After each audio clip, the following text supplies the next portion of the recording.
तो आज हम जानेंगे समुद्रगुप्त के बारे में।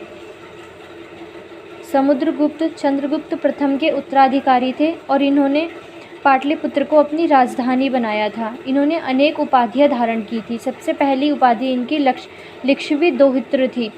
लिच्छवी इनकी माता लिच्छवी से थी, यानी कि इनका नलिहाल लिच्छवी का था, इसलिए ये स्वयं को लिच्छवी दोहित्र कहते थे। और विसेंट स्मिथ ने अपनी पुस्तक अर्ली हिस्ट्री ऑफ इंडिया में समुद्रगुप्त की तुलना यूरोप के नेपोलियन से की और इन्हें भारत का नेपोलियन की उपाधि दी।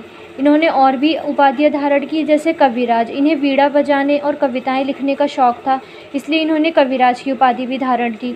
परम भागवत, विक्रमांक और अश्वमेघ कर्ता, ये समुद्रगुप्त की कुछ उपाधियां थीं जो कि एग्जाम्स में बार बार पूछी जाती हैं।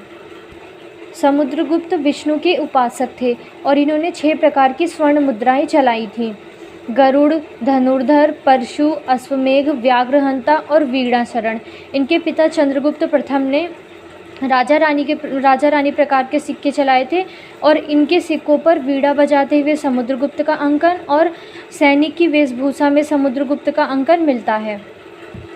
समुद्रगुप्त को पृथ्वी प्रथम वीर भी कहा जाता है। ऐसा इन्हें इसलिए कहा जाता है क्योंकि इन्होंने भारत के उत्तर में 9 राज्यों और दक्षिण में 12 राज्यों पर विजय प्राप्त की थी। 9 राज्यों का तो शासन इन्होंने स्वयं किया था, परंतु जो दक्षिण के 12 राज्य थे उसे इन्होंने टैक्स लेकर छोड़ दिया था।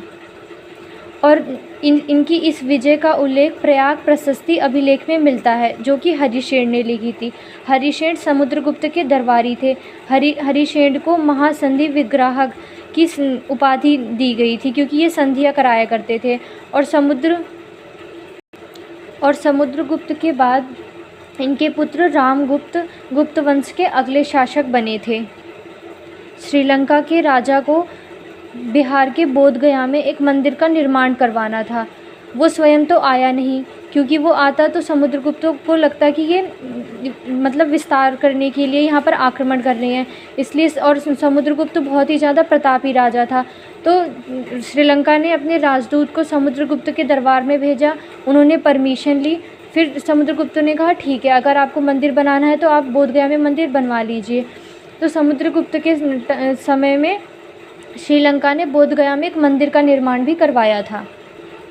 समुद्रगुप्त के उत्तराधिकारी रामगुप्त थे। उनकी बीवी का नाम देवी था।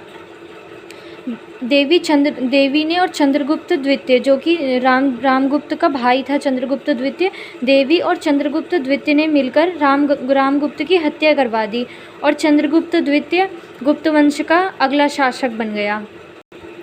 चंद्रगुप्त द्वितीय के राजा बनने की जानकारी हमें देवी चंद्रगुप्तम पुस्तक में मिलती है। चंद्रगुप्त द्वितीय भी एक महान शासक था, लेकिन उस समय में वो देवी के कारण ज़्यादा फेमस हुआ था, क्योंकि देवी ने अपने पति की हत्या करवा के चंद्रगुप्त द्वितीय से विवाह किया और उसे राजा बना दिया। तो चंद्रगुप्त द्वितीय ने सोचा कि ऐसे तो इतिहास में मुझे जाना ही नहीं जाएगा।